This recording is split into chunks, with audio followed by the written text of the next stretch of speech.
بسم اللہ الرحمن الرحیم۔ آج ہم پڑھیں گے امیر خسرو کے بارے میں۔ امیر خسرو جو کہ 1293 میں پیدا ہوئے بھارت کے اندر۔ ان کے والد ایک کافی ترک نسل کے انسان تھے اور ان کی والدہ جو تھی وہ ہندوستان سے ان کا تعلق تھا۔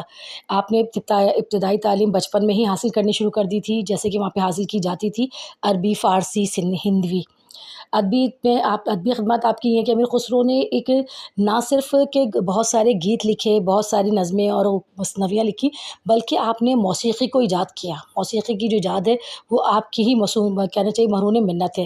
موسیقی کے لیے آپ نے بہت زیادہ خدمات انجام دی، اور آج بھی یہ کہنا چاہیے کہ آج جو ہم تک موسیقی پہنچی ہے وہ اس کی جو اصل وجہ ہے وہ امیر خسرو ہے۔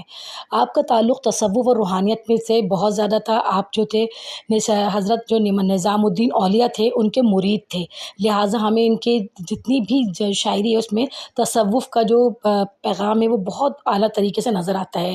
آپ کے کلام کے لیے میں کہوں گی کہ سادہ تر ایسی تھی جو دل نشین چیزیں تھیں جو لوگوں کے دل پر اثر کرتی تھی۔ امیر خسرو کو نم ہندوستان بھی کہا جاتا ہے۔